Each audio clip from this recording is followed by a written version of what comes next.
Happy Tuesday! How are you doing? Super excited to be here. I'm showing up messy bun and little makeup. It is what it is. It also brings up an important point because I was looking at myself before I started and I was like, damn, am I really going to go live like that? Then I was like, damn, Monica, why are you being so rough on yourself? So this is my question. When you look in the mirror, do you gravitate toward the things that you love about yourself, or do you look at your flaws? This is a deep question. Do you gravitate toward the flaws, or do you look at the beauty in you? Do you look at the beautiful aspects of your face, of your body that are amazing? Most of us do not. Most of us look at that fucking wrinkle that annoys us, or that spot on our face, or the sideways, whatever, and we're hard on ourselves. And so I'm here to remind you today to love yourself more,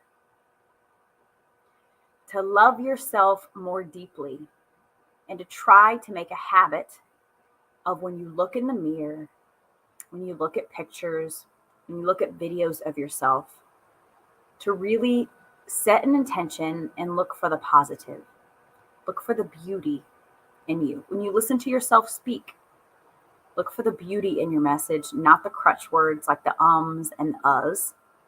Look for what you've done right and beautiful. And when you do that, you enhance those qualities and you draw people in who are going to see those qualities in you. And so I'm speaking just as much to myself as I am to you because I was really struggling with that this morning. So our topic today is we're talking about treasuring our losses just as much as our wins. And this applies not only in the sports world, but in life in general, right? And treasuring the triggers, right? As much as we treasure the blessings, because it's all growth. We came here to grow. I believe that we chose our family, that we chose our circumstances, that we chose our lessons, that we chose our path. There is no one imposing anything on you except for you. And I can say from personal experience that when you decide to claim that as your truth, you really step into your power and you realize what an amazing, powerful creator you are. And when you claim your power, when you know your worth, you can shift absolutely anything in your life. Anything. When we treasure the people that seem to be major pains in the ass, when we treasure the circumstances that seem to really stretch us, when we treasure the loss that really breaks our heart and crushes us just a little bit, there's all growth in that. There's all growth in that. And either we can waller in the pain and the suffering and the victimhood, or we can decide to look at the person, circumstance, game, and say, what did that teach me? What is being shown to me? And so I was reflecting on this because I want to tell you a story. Yesterday, I was on my way home from hockey practice with the kids. I had Nadia, who's 10, in the car with me, and James, who's 7. And we were driving home, and we almost got hit head on by a car. So there was a vehicle in front, a car in front of us, and I always keep enough distance between myself and the other car. So we had a good, 20, 30 feet. before that car in front of us, but I looked up and it was starting to get dark, and I saw headlights coming toward us and swerving into the other lane. So was about to run head first, head on into the car in front of us. And it all happened so quickly. I mean, Nadia was in the front seat, and we didn't say anything. We didn't scream. It was just kind of like, oh, fuck, what do I do? So, I feel my hands tighten around the wheel. I slam on my brakes and try to swerve to the right, thinking, what the fuck is going to happen on impact? Like, in which direction is everything going to fly? Like, I was thinking, my mind was moving so quickly. Like, in that second, like strategizing, seeing that car, coming head on to this other car. And immediately I'm like in strategy mode. Like, okay, the movement's coming from this direction and the laws of physics tell me such and such is going to go in the other direction. I didn't fucking know, but I was just like in my mind, like, okay, what the fuck do I do? What's the best direction to go here? I'm going to slow down, move to the right. What do I do here? Is somebody going to hit me from behind? And what ended up happening is this car, I'm telling you, this car was, I don't know how fucking close it was, but it was really close to the car in front of us. And then finally swerved out of the way. And I was like, whew, shit. That was a close call. Now I thought, well, how did I manifest that? And so we continue driving, and it's just a 2-lane. And we get up to where this road turns into a 4-lane road. And so 2 on each side. And so I'm like, I'm going to just go by this dude and just kind of look over at him. I was just curious. This old person, young person, doesn't matter. I was just curious. And I pull up next to them. I look over. The whole side of the car is crushed. The side view mirror is hanging, dangling by a thread, and both doors are smashed. It was that close. So wild. So the guy swerved out of the way just in time to not hit him head on, but then sideswiped the entirety of the left side of his car. And so that made me think, anytime something like this happens, right, it pushes us into a corner of like kind of reviewing our lives. I guarantee you that dude's life flashed before him. That was just miraculous. And so I started thinking about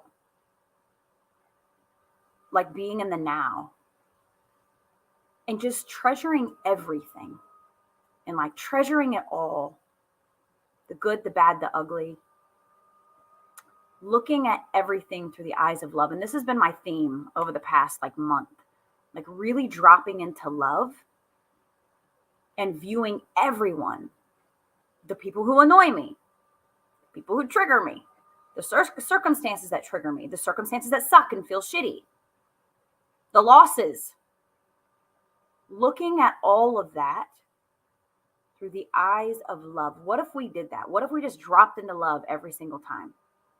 Every time something big and seemingly difficult happened, what if we said to ourselves, I'm looking at this through the eyes of love. What is the lesson? What is the growth? And so I also am thinking of, the Super Bowl coming up and the teams that are involved in the Super Bowl. And like, how many losses did those players have before they are getting to the big game, like the big game in the NFL? And how did those who are successful view those losses? They always looked at them as a growth strategy. Guaranteed. Guaranteed. And so this is when there's a loss. And let's go back to kids' sports, right? Go back to Little League. There's a loss and your kid comes off of the ice or off the field. And they're sad. Their head is low. And I know I felt like I don't know what to say sometimes, you know. You don't know what to say sometimes. You just kind of be with them and let them work through it. But then you point them in the direction of, what did this teach you? What did this teach your team? What is the growth? There is growth in every single situation in life. I don't care what it is. It is all about growth. And when we can help to shift our children's thinking from victimhood and sadness and anger around a loss and point to the growth, that is a fucking win right there. That's how you take the loss and you turn it into a win. And then not only are you supporting them in that time and setting their energetic field and their body up for a lifetime of growth and love and joy, because you're giving them the love and empathy that they desire so that they don't carry that loss with them for the rest of their life, but you're changing the structure of their brain. You're coding their energetic field. You're changing the trajectory of their life every time you refocus your child and make life about love and growth. And we can do this in all circumstances, not just through sports, right? But through school, through anything, because the world is constantly coding us into believing that we're not worthy, into believing that we should focus on the loss, into believing that the pain and the suffering and the struggle should define us. And it doesn't have to, especially now. Things are shifting so much in the energies of the planet. Oh, we are more powerful energetically, physically, in every single way than we have been ever in the history of humanity. The veil is thinner than it has ever been. And so if you're ever, I'm going to get really woo-woo, disclaimer, if you're ever in a position where you're like, I don't know how the fuck to handle this with my child. I don't know what to do. I don't know what the growth is. You know what you do? You sit down in the silence and you ask your soul.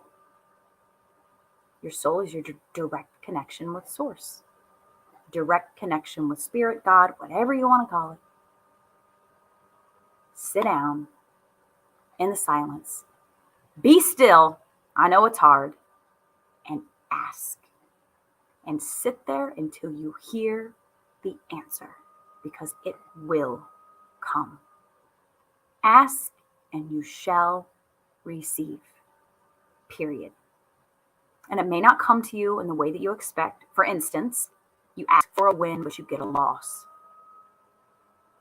It doesn't mean the win's not going to come. It means it means the win is not necessarily going to come in the form that you expect it. But if you are willing to trust and surrender to a greater power, no matter what the fuck you call that power, it will be delivered to you in a way, a more spectacular way than you can possibly fathom. I guarantee it. It's all about trust and surrender. Viewing your loss as a win every single time. What is the growth experience here for me? And it makes the loss a lot more tolerable too. You know, when you don't just look at it from a 3D perspective. Oh, I lost. I didn't do good enough. I missed that shot. I ruined this for the team. Like, you can really go down a rabbit hole, can't you? Or you can really go down a rabbit hole with your kids when they're lamenting. Or you can shift your focus. Shift your focus. Feel the loss. Shift your focus. Turn it into a win. Boom. It gets to be that simple. And when you have structured your brain in a way that allows it to be simple, that is beauty right there. Because our brain is always creating new neural pathways. So every single second that you decide to view something in a different way, every single circumstance, everything, you are creating new neural pathways in your brain, positive neural pathways that are going to serve you and serve your children, serve your family, serve the people you work with, serve everyone that you interact with in life, even those you don't interact with in life, because we're all energetically connected.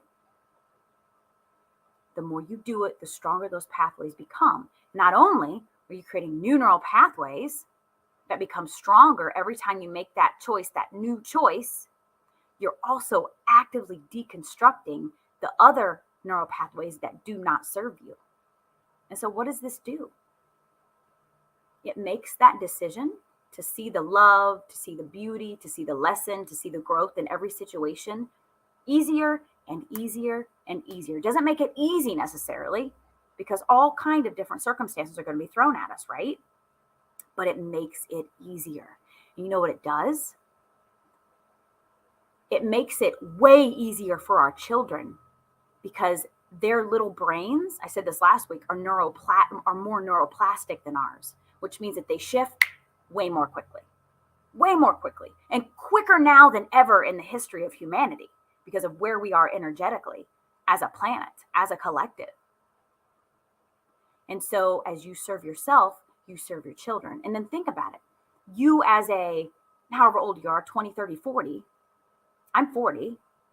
Me as a 40-year-old woman serving myself in that way, you compound that effect when you serve your child in that way. Because that means that all of the bullshit, the programs, all of the ways that you viewed reality, that your parents may have viewed reality, not all parents, but my parents, they're awesome. They did the best they can with what they had, and they are amazing, but they did view things very differently than I view them. And this is not a judgment. This is not a fault. This is just bringing awareness to how much things have shifted. But think about how you're setting your kids up for an amazing future, for a future that's easier than your present. They don't have to shed so much bullshit. They just get to come out and explode and expand and enjoy and move through life with grace and ease. Everything. And this is what I love about sports, is that it's so fundamental to teaching lessons to our children, but it's all about the way you help your kids view it, because we are animals. We are animals too, right? And so if our kids are surrounded by an energy, and it depends on what sport you're playing, right? And it depends on what level you're playing. What age are you playing? Travel, like how devoted is everyone? Like how fucking crazy are the parents? Because I know I've interacted with some crazy ass parents on some travel sports, like crazy, like overwhelming, ridiculous. Like, come on, what are you coding your children with? And so it's all about helping them navigate, right? It's all about, okay, the other people are doing it like that, but I'm going to show my kids something different, because what they're doing is not really adequately setting their child up for the long term. And we're in this for the long game, right? The long game. It's always about the long game. Always. And so when we can help them navigate appropriately and not drop into just that animalistic behavior, that animalistic drive that we can tend to have, especially boys, because they have so much testosterone, right? I mean, we can really have a tendency to drop into that ego, that hormonal drive. I mean, there are things that happen with James in particular in hockey that he just I'm like, dude, you got to take a breath here. Focus on the puck. Don't focus on beating the other kids up. Someone will bump into him and he'll want to check him back or whatever. And I'm like, dude, you need to take a breath. You're out here to do a job. And the job is not to knock people over intentionally. It's to get the puck in the fucking net. So focus. Strong mind, right? So there's that that I was talking about earlier. I haven't said it that much this time.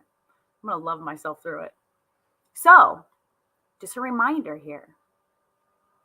Look at the world. Choose choosing to look at the world through the eyes of love and growth is power. It is massive power that we not only serve ourselves in doing, but we serve our children and their children and their children's children and their children's children. We do such a service for the world when we make the harder choice. And the harder choice becomes the easier choice eventually. You just have to train your brain. Get into the habit, right? So, happy Tuesday. Super excited for the Super Bowl.